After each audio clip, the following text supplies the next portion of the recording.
People walk into interviews trying to explain their experience, and that's exactly why they don't get the offer. Interviews are not about providing what you have done in the past. They're about helping the interviewer see their future with you in it. And in this video, I'll show you what interviewers are actually listening for and how to position yourself so they can quickly see you succeeding in the role.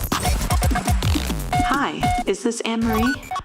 I've been meaning to catch up with you. If you're new here today, my name's Anne-Marie and I am a career coach. I have spent over 10 years, working in recruiting, sitting in interview rooms, interviewing candidates, and even watching how hiring decisions are actually made. Earlier on, I assumed the most skilled, most experienced person will always win the day. But that is not what I saw happen. I watched incredible, capable people lose offers, not because they weren't good enough, but because they explained their past instead of helping the interviewer picture the future. Once I understood that shift, everything about interview made sense to me. And that's what I want to walk you through today. And let me start with the first thing interviewers are silently deciding. I've sat on recruiting side for years, and I've seen this over and over again. A candidate walks in with a very strong CV, good experience, solid answer. They leave the room, there's no energy, no excitement, just silence. Not because they did anything wrong, but because no one could picture them in the role. They're asking themselves, can I see this person in our meeting? Could my team trust them? Could they struggle here or they'll settle in quickly? If they cannot mentally place you in their world, your experience stays abstract. And abstract candidates feel risky. And this is why so many smart professionals fail in interviews. They stay in the past. They explain what they did, where they work. And while the answers are accurate, the interviewer is still, doing all the work to connect the dots. Let me give you a simple example. In my previous role, I was responsible for stakeholders communication, reporting and coordinating with a cross-functional team to meet deadlines. That sounds good? Of course, very good. But inside the recruiter's head, the question is, but what will it look like here? This is what somebody could answer. In my previous role, I worked in a fast-moving environment with unclear priorities. If I was stepping into this role, I lose the same approach, clarify expectations early, align stakeholders weekly, and flag risk before they become delayed. Do you hear the difference? Same experience, same skill, but now the interviewer is not guessing anymore. They can see you in the job. And this is the formula I want you to use in every answer. Start briefly in the past, bridge to their future, and in their business. So it sounds like this. In my previous role, what's similar to your situation here is, and if I were in the role, my focus would be. And here is the key shift. Stop ending your answers in the past. So if your answer ends with, that's what I did, you have stopped too early.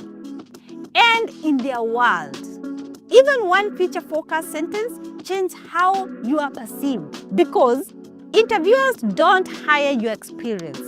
They hire the future they can see you creating. Now, here's the second thing interviewers are silently deciding. How quickly does this person understand what actually matters here? Most candidates think interviews reward detailed answers. More explanation, more content, more background. But on the recruiter side, speed of understanding what matters more is more important than the depth of the details. Let me explain what that looks like from the interviewer seat. In the first few minutes of your answer, the interviewer is already asking, do they get the real problem?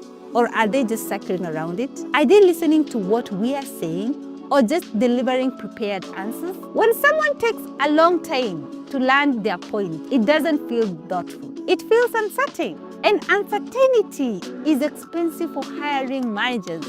I've seen candidates talk themselves out of offers simply by over-explaining. Not because they were wrong, but because the interviewer could not tell what they'll focus on first. Here's a common scenario that I want us to see. You ask a candidate how they handle challenges, and they spend 5 minutes walking you through an entire history of a problem, every meeting, every email, every obstacle. From the recruiter side, the question becomes, so what actually matters? Where will they start if this happens here? Now compare that with a candidate who answers like this. When I face a challenge, the first thing I clarify is the real constraint: time, people, or resource. Once that is clear, I focus on one priority that will move things forward faster. That answer is shorter, but it's clearer. Clarity signals confidence, and confidence signals readiness. There is a simple reason for this. Our brains trust people who can identify core of a problem quickly. It tells us they've been there before. So here's the shift I want you to make. Stop trying to prove how much you know. Start showing how you think.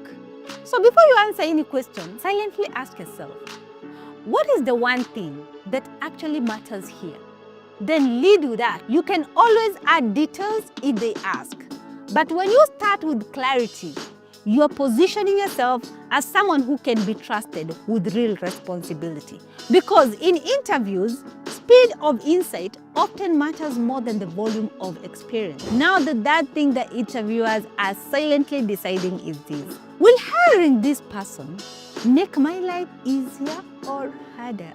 Because behind every interview is a human being with pressure, deadlines, targets, and a team that is already stretched. When an interviewer looks at you, they are imagining two futures. In one future, you join the team and things run smoothly. Few follow-ups, few fires, and clear communication. In another future, you join and they spend months misunderstanding, clarifying expectations, and managing tension. And here's the uncomfortable truth: most hiring decisions come down to which future feels more likely. This is why attitude, structure, and self-awareness matters much in an interview. I've seen candidates with less experience getting hired over stronger ones because they felt easier to work with. Not easier as in less ambitious, easier as in grounded, thoughtful, and clear. Let me show you how this show up in an answer. When a candidate says, I can adapt to any environment, I just need clear instruction. What the interviewer here is, I need a lot of hand-holding.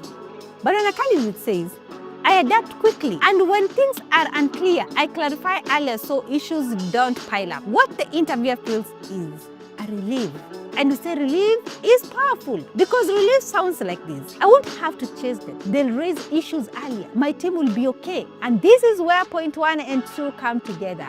When you help interviewers picture you succeeding, and when you show you can identify what matters quickly, you start feeling like a solution, not a responsibility. So here is the shift I want you to make. Answer questions in a way that reduces mental load. Be clear, be structured, be self-aware. Say things like, here's how I usually approach this. The risk I'll watch out for is this. I'll flag this earlier rather than waiting. Those small signals tells the interviewer this person won't add friction. And that's what closes the decision. At the end of the day, interviews aren't just about competence. They're about trust, clarity, and relief.